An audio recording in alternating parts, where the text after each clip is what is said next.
Incongruité et autres bizarreries, c'est le podcast qui essaie d'expliquer les phénomènes et situations qui paraissent illogiques. Un mot avec une orthographe particulière, des frontières géographiques qui ne font pas sens, un événement naturel qui ne respecte pas les lois de la physique, un paradoxe de notre vie quotidienne. Nous tentons d'y apporter un peu de lumière.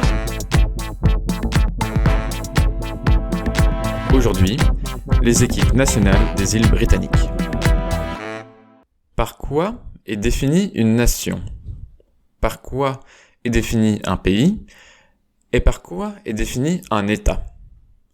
Sans chercher à répondre à ces questions philosophiques qui ont déjà fait couler beaucoup d'encre, nous allons aujourd'hui observer ce qui participe à déterminer l'identité d'une population, son équipe de sport qui la représente dans les compétitions internationales, et plus particulièrement, l'imbroglio que forment les équipes nationales des îles Britanniques. Commençons d'abord par définir ce que sont les îles Britanniques. Ce terme géographique désigne un archipel d'îles en Europe, dont les deux plus grandes sont la Grande-Bretagne et l'île d'Irlande.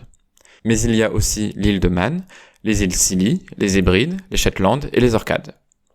Les îles Britanniques sont aussi appelées les îles anglo-celtes.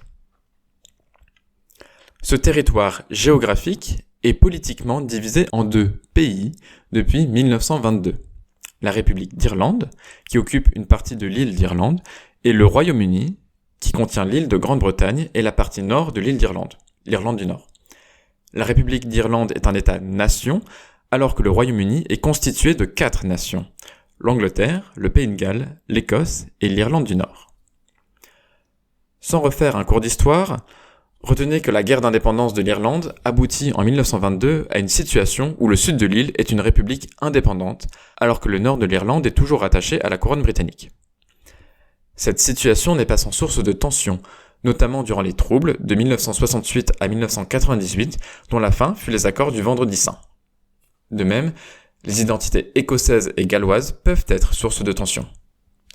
Savoir quelle est l'équipe sportive qui représentera tel ou tel habitant des îles Britanniques n'est donc pas à prendre à la légère, mais est aussi source de beaucoup d'incongruités.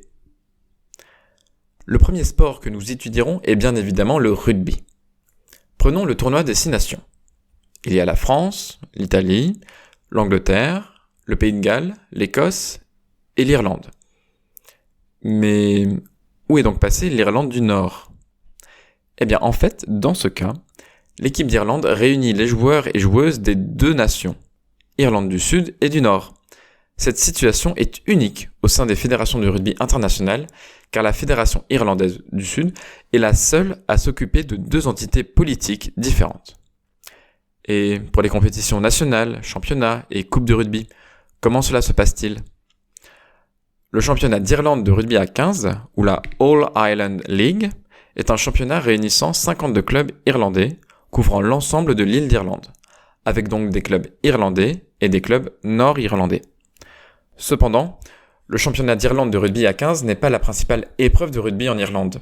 Le plus haut niveau est représenté par les équipes des 4 provinces irlandaises. Le Munster Rugby, le Leinster Rugby, l'Ulster Rugby et le Connacht Rugby. À noter que l'Irlande du Nord est en fait une partie de la province de l'Ulster. Les Nord-Irlandais jouent donc dans l'équipe de l'Ulster.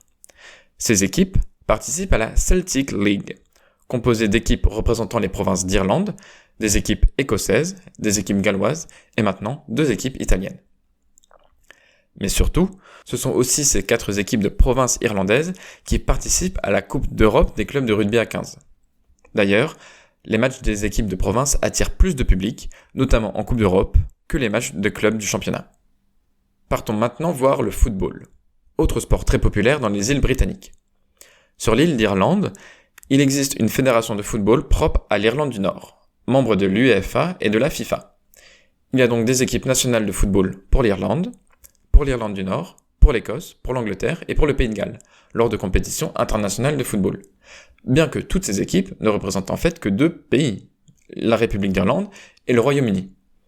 Concernant les championnats nationaux, chacun a le sien, mais les plus réputés sont les championnats de clubs anglais et écossais. Si l'on regarde les autres sports, on se retrouve très souvent sur le même principe que le rugby, avec une Irlande unifiée et parfois des équipes par province. C'est le cas pour le football américain, le basketball, la boxe, le cricket, le curling, les jeux gaéliques, le football gaélique notamment, le golf, le hockey sur gazon et le boulingrin.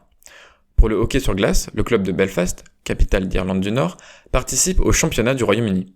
Et seuls le football et le snooker ont des fédérations irlandaises et nord-irlandaises. Vu que nous parlons de pays et de nations sous l'égide de la couronne britannique, il est intéressant de regarder de quelle manière ils participent aux Jeux du Commonwealth. Lors des premiers Jeux du Commonwealth en 1930, c'est une délégation conjointe entre l'État libre d'Irlande et l'Irlande du Nord qui participa. Mais depuis après 1930, chaque nation a sa propre équipe. Il en est de même pour l'Écosse, l'Angleterre et le Pays de Galles. Enfin, parlons des équipes concourant aux Jeux olympiques et paralympiques. Pour les Jeux de 1906, le Comité international olympique donne le nom Grande-Bretagne, terme géographique désignant une île, à l'équipe du Royaume-Uni, pays qui contient encore à l'époque l'Irlande. Ce nom d'équipe ne mentionne donc que l'île principale du pays. Une tentative avait été faite afin d'avoir une équipe séparée pour les athlètes irlandais en 1906, mais elle fut stoppée. Craignant un boycottage irlandais lors de l'édition suivante, le nom de la délégation pour les Jeux de 1908 est changé en Grande-Bretagne et Irlande. Et dans deux sports, le hockey sur gazon et le polo, l'Irlande a ses propres équipes, qui remportent d'ailleurs l'argent dans les deux épreuves. À noter que ces 2 médailles d'argent sont attribuées à l'équipe du Royaume-Uni, étant donné que le pays d'Irlande n'existait pas. En 1922, 14 ans après, c'est la sécession entre la République d'Irlande et le reste du Royaume-Uni. Pour les JO de 1924, il y a donc eu 2 équipes, l'équipe Irlande et l'équipe Grande-Bretagne et Irlande du Nord. C'est toujours la situation actuelle, l'équipe du Royaume-Uni s'appelle Grande-Bretagne et Irlande du Nord. Exception toutefois à la règle, ce serait trop beau si c'était toujours simple, les athlètes nord-irlandais ont le choix de leur équipe. Ils peuvent concourir sous le drapeau de la République d'Irlande ou sous le drapeau du Royaume-Uni. Maintenant que l'on a vu les différentes situations et imbroglios des équipes sportives des nations britanniques lors des compétitions internationales, il reste une question majeure. Quels sont les symboles, drapeaux et hymnes à utiliser lors des rencontres? Si l'on prend les pays, République d'Irlande et Royaume-Uni, chacun a son propre hymne et son propre drapeau, donc pas de problème. De même, si on prend les nations, Irlande, Écosse, Pays de Galles et Angleterre, là encore, chacun a ses propres hymnes et drapeaux, différents bien sûr des symboles du Royaume-Uni, sauf pour l'Irlande du Nord. Cette nation a son propre drapeau et son propre hymne pour les Jeux du Commonwealth, mais par exemple, l'équipe nationale de football d'Irlande du Nord utilise le drapeau Union Jack et l'hymne God Save the King. Vient ensuite un petit, moyen, gros problème. Quel hymne utiliser lorsque l'équipe, par exemple en rugby, est composée de joueurs irlandais et de joueurs nord-irlandais? Pendant longtemps, les hymnes des 2 pays, Irlande et Royaume-Uni, étaient joués. Mais lors des troubles des années 80, il devint impensable que God Save the Queen soit joué pour représenter l'équipe d'Irlande. Ainsi, à l'occasion de la Coupe du Monde 1987, la Fédération irlandaise de rugby décide d'instaurer une chanson folklorique comme hymne commun aux 2 Irlandes, The Rose of Tralee. Cependant, cela ne fit pas du tout l'unanimité et certains trouvèrent même cet hymne ridicule, surtout avant un match de rugby. La fédération commanda donc une nouvelle chanson au célèbre musicien local Phil Coulter, qui composa spécialement pour l'équipe de rugby la chanson Ireland's Call. Et depuis le mondial 1995, c'est l'hymne de l'équipe de rugby d'Irlande. Je vous conseille d'aller l'écouter, ça donne des frissons.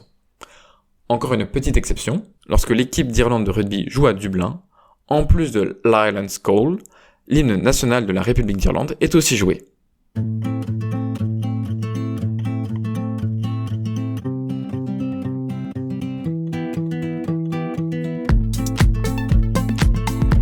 Chers auditeurs, l'épisode de votre podcast Incongruité et autres bizarreries est maintenant fini. Vous pouvez retrouver tous les épisodes précédents sur votre plateforme d'écoute. N'hésitez pas à nous partager les incongruités que vous rencontrez dans votre vie. Elles feront peut-être l'objet d'un prochain épisode. À très bientôt.